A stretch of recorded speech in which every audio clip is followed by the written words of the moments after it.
Alexander Bastrykin, reported on the first results of the investigation of the attack on the Crimean Bridge. The data from the forensic analysis and also operation analysis says that the explosion on the 8th of October was a terrorist attack. Terrorist attack aimed at destruction of civil critically important infrastructure of Russia. It's also obvious that the masterminds and perpetrators are Ukrainian security services. Kiev regime has been using terrorist attacks for a long time now. This is the assassination of public figures, scientists, journalists, both in Ukraine and in Russia. This is terrorist attacks on shelling of Donetsk and other cities. These are acts of nuclear terrorism. We're talking about artillery and rocket strikes against Zaporozhye nuclear plant. Ukrainian secret services also attempted 3 attacks against Kursk nuclear plant in Russia, and they have been blowing up high power lines leading to this power plant. And as a result of the 3rd attack, 3 such lines have been destroyed. And thanks to urgent measures, the serious damage was prevented. However, there are a number of other terrorist attacks and attempted terrorist attacks against power infrastructure and gas transportation transportation infrastructure, including attempts to blow up Turkish Stream. All of this has been proven through objective means and also through evidence given by people who were detained. As we're aware, there are attacks against international gas transportation pipelines in Baltic seas, and we, of course, are very familiar with the ultimate beneficiary of these attacks. In this way, Kiev regime, through its actions, placed itself in line with international terrorist organizations, with most odious terrorist organizations. Leaving such crimes without response is simply impossible.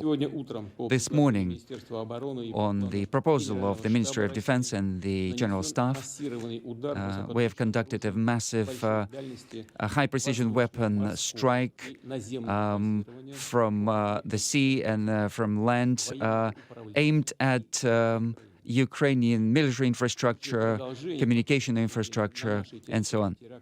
In case of continuation of terrorist attacks on our territory, we will respond in a very harsh manner, and we will respond in level with the level of threats posed against Russian Federation. Nobody should have any doubts about this, and I'm asking the Minister of Defense to provide a report.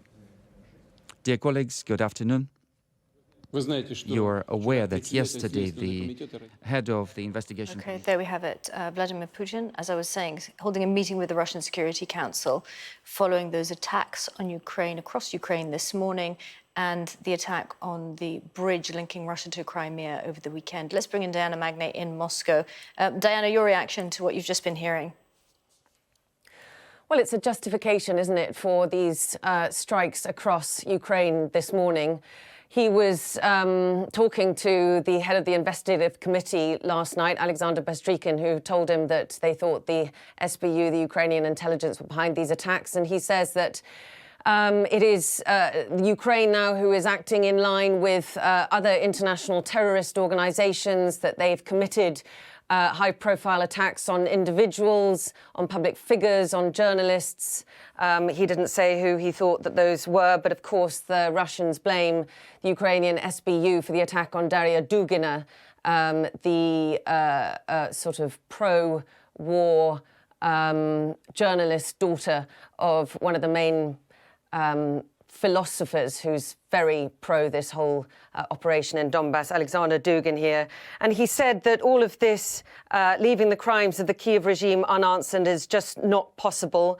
And therefore, they have struck with long-range, high-precision weapons all across Ukrainian energy, military and communications targets, which we saw, of course, this morning. I think the message there is always to his own domestic audience that when Russia strikes, Russia targets with high precision. Of course, it is targeting military points rather than civilians. But you see the pictures coming out of cities across Ukraine this morning, and that is clearly not the case. There have clearly been civilian casualties, as there have been all along this horrific almost 8 months of Russia's so-called special military operation. But this is a significant uptick and a response, as he says, to the targeting of key Russian infrastructure. And Russia made it, President Putin made it very clear that if there were further attacks on Russia, that their response would be very harsh. Vladimir Putin has been egged on, essentially, by the pro-war side of his patriotic establishment over the last weeks, really since the Kharkiv counteroffensive, where Ukraine managed to start recapturing territory, to do more. And certainly that was the case after the Kerch Bridge attack on Saturday. And now we're hearing from the sort of military blogosphere and from key people who've been criticising at least the defence ministry to date that they are satisfied. For example, Ramzan Kadyrov, the Chechen leader who has sent a lot of his men in to fight in Donbass, said, now I am 100% satisfied with the special military operation. We had Alexander Kotz, who's a well-known and hugely followed military reporter here, who's in Ukraine, in Donbass, saying so over a video of the attacks in Kyiv, and you can hear screams on the audio. He said, so who's standing outside a photo of the Crimean Bridge being attacked and posing for photos now? Because that's what came on social media over the weekend. People in Kyiv standing in front of a postage stamp showing the Crimean Bridge attacked.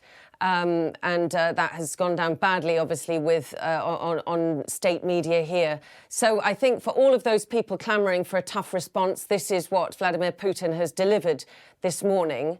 The question is, does he have the capabilities actually to continue to deliver this going down the line? He said, and this is really a message to his domestic audience, we will respond very harshly if further attacks come against Russian infrastructure. He was talking about the fact that he says there have been 3 attempted strikes at the Kursk nuclear power station. He's said that before. He says that there have been other attempts on infrastructure, and certainly there have been attacks on the border town of Belgorod, which Russia hasn't really responded to that much before.